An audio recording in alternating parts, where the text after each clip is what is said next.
Hey dividend investors, in today's video I am going to be breaking down my top 5 picks for 2021 when it comes to Canadian high dividend stocks. Let's get down and let's check these out. I think you're going to be enjoying this video. Okay, so this first stock is Enbridge, and of course, at the time of taking this screenshot, it was up 2.3%. Now, over the last couple of days and a couple of months, it's obviously not had such a great time with oil prices really dipping, but now oil prices are starting to rise once again. As we can see here, crude oil is back above $50 per barrel, and of course, as we all know, it was in the negatives for a couple of days anyways, a couple of months ago when the coronavirus pandemic was really hitting hard. Now, what do we have in this stock?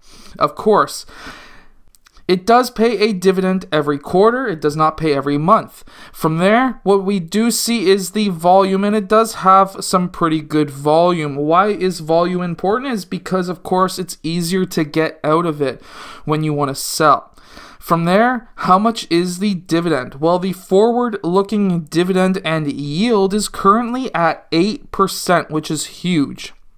Now, when it comes to stocks, I really like to look at the 5-year charts. Now, back in 2018, we did see a dip to about $40, which is roughly where it is right now. We did have a couple of dips here and there during the summer, of course, when oil was really dying, but it has recovered back to that $40-ish mark. It's like $42.75 right now, and not doing too bad when you really look at its all-time chart.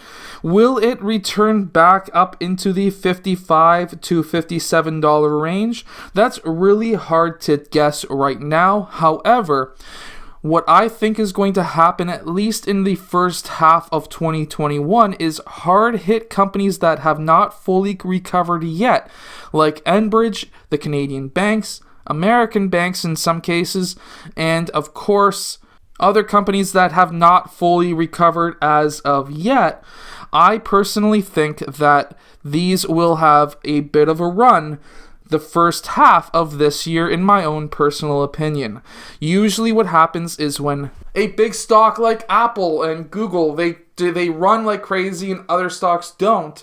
When those stocks get way too darn high, of course, people are going to be looking to sell and to readjust and see what is really happening with the market. And what's going to happen in my eyes is maybe a couple of the tech stocks may continue to go higher, but I don't think that they're going to be having as high of a gain as some of the harder hit stocks like Carnival and Enbridge and the banks. So now the next company is TD, going along with that whole bank idea.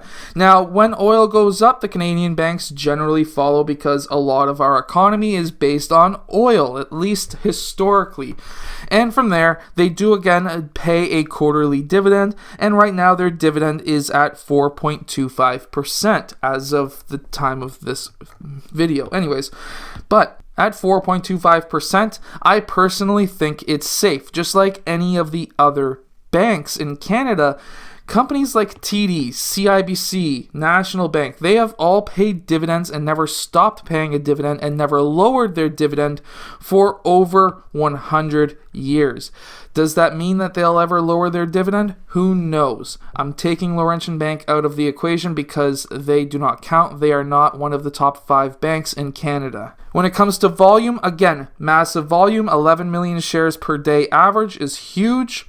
And let's check out the chart. So, of course, this stock did have its peak back in the late second half of, or the early second half of 2018.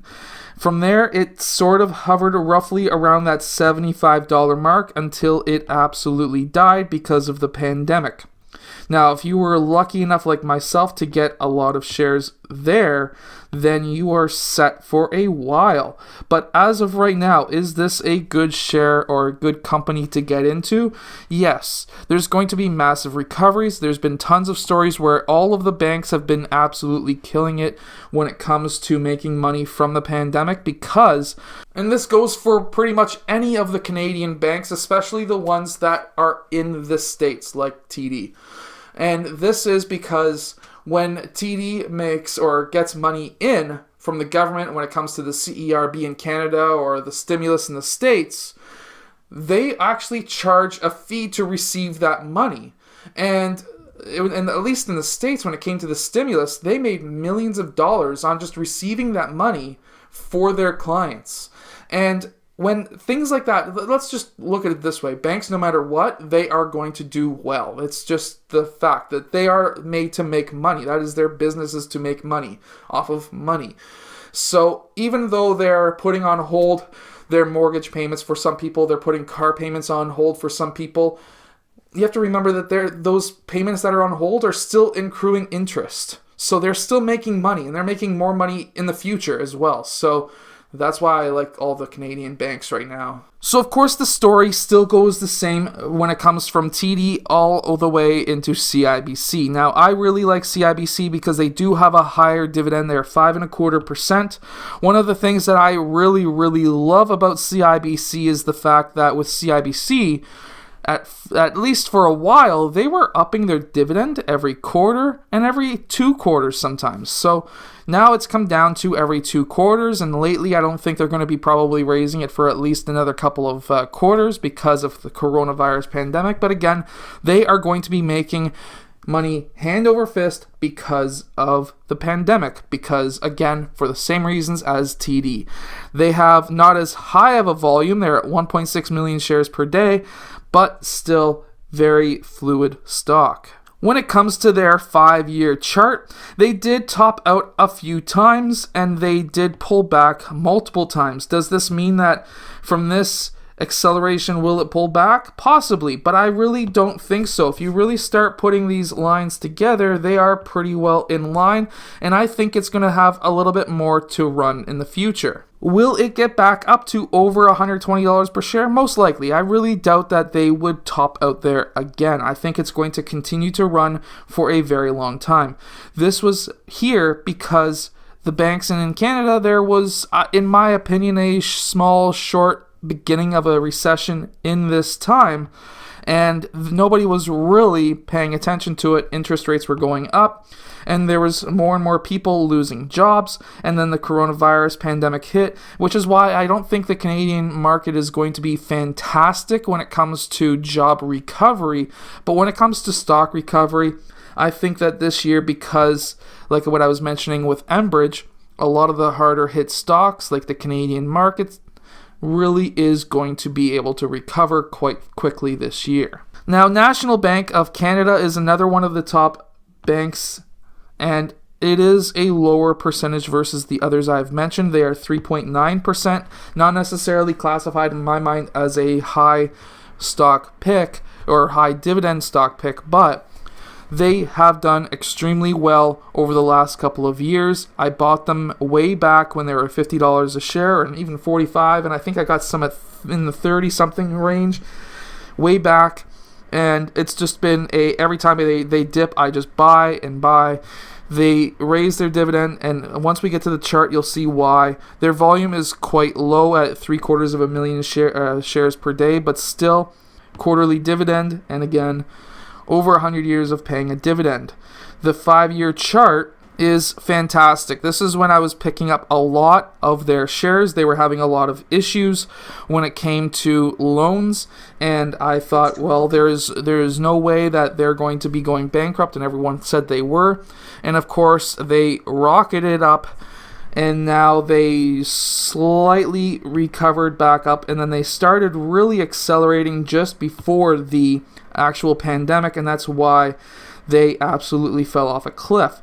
However, they are very close to back to their $75 high, and once they get back to that $75 high, I really doubt that this acceleration here is not going to continue. I really think it's going to continue here, and I would say over the next couple of years that this is probably going to get close to $100 per share, which is a fantastic return, especially when it comes to a bank stock. So TC Energy is TransCanada, and from there, again, another oil company. I think they're going to be recovering quite nicely. They are close to a 6% dividend right now. They pay quarterly. This is a very strong company. It's one of the bigger companies in Canada when it comes to the actual dividend, but also when it comes to how widely spread they are throughout the whole energy field. And from there, I think that they're going to be running quite high. TransCanada, I've been reading stories that they're starting to get more and more into different energy sources. There's been stories where they may be going into at least into solar power, so that's a very interesting fact there. When you go over to the chart, the 5-year chart is quite interesting. They had a very good run going up into the coronavirus pandemic. They did have a little bit of a shortfall here, but oil was slightly dipping here anyways. Whenever oil dips, energy stocks will dip, so you have to keep that in mind. They have not had a great time. They have not been recovering from this at all. They are near their low over the last couple of years, at least one of their lowest points over the last 5 years. So I really do think that if they could turn around and make some good profits, I really think that this could accelerate quite high and at least return you potentially 50% over the next couple of years. I hope that this video has helped you and, of course, helped you make some money. If it has, hit that like button, subscribe, and, of course, comment below if you have any questions or anything like that. I'll see you guys in my next video.